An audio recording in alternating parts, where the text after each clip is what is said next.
All right, lesson number 1. The words you are actually looking for are theos and atheos. Theos is God, and atheos is without God. That is very different than theism, which is belief in God, and atheism, which is without belief in God. You then have theist, which is one who has belief in God, and atheist, one without belief in God. You apparently don't know what agnostic means either. That actually means without knowledge, as in you don't know. So an agnostic knows nothing on the subject of God. God's probability could be 50% to an agnostic because he doesn't know. An atheist, on the other hand, does not believe in God. The atheist position is that there are no gods in non-absolute terms. There are no empirical absolutes.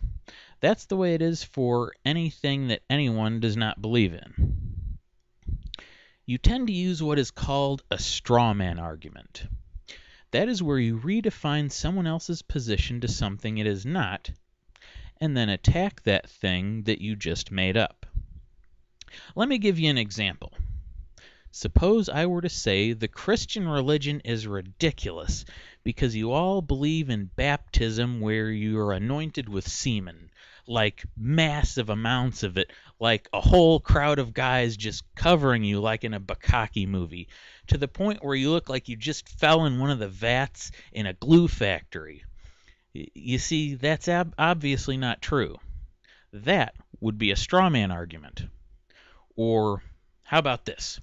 Creationists believe in a giant magical cosmic hedgehog that took a huge crap and then turned it into the universe. You see, if I argue against the hedgehog, that's a straw man. Next lesson is morality. Morality is just feelings. Feelings are subjective by definition. The problem is, you go on to conflate these things with the logic you apply to them in order to make decisions. For example, you feel bad or wrong about running over pedestrians. So you use what little reasoning ability you have to come to the decision that you should avoid running people over. Now granted, part of what you do here is simple stupidity. As my grandfather is fond of pointing out, never attribute to malice that which can be explained by stupidity. By the way, I do hope you are taking notes because I have no intention of repeating myself. I hope I've made that clear. Another example would be that you feel good or right about lying in order to promote your religion. In fact, dishonesty over religious matters feels extremely good and right to you. So, you apply what little brain power you can muster to decide you should be as intellectually dishonest as you possibly can be. You see how that works? You've been conflating. That means squishing two things together. So, moral feelings are different from the logic we apply to them. That's why we can make objective logical decisions to disagree with someone about moral feelings which are subjective by definition. It's the same with opinions. You can always make an objective decision to voice your agreement with a Catholic priest that raping little boys is lots of fun. See, it's a decision, but it's based on an opinion. Some people like nothing more than a boy's tight little butthole. I, on the other hand, think that's really disgusting. You see how that works?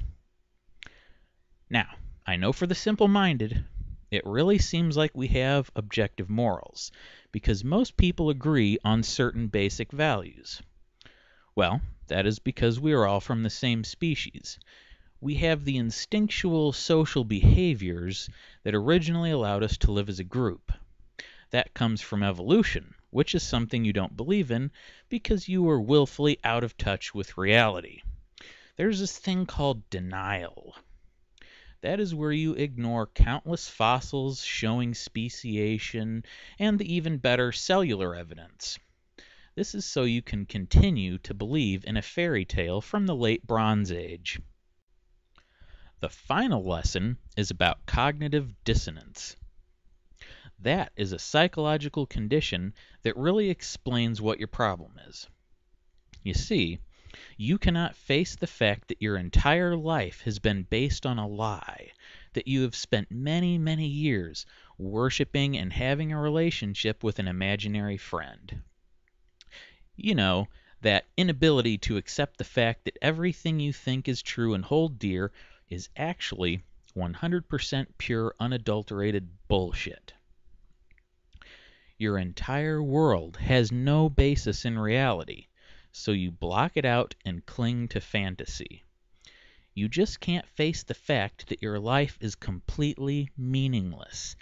You see, you don't possess the mental fortitude of an atheist to assign any meaning you want to your life, so you withdraw from reality. You can't escape it, though. Eventually you will die, as we all will, but you will have wasted your one and only life serving an imaginary tyrant in the sky. TTFN, motherfuckers!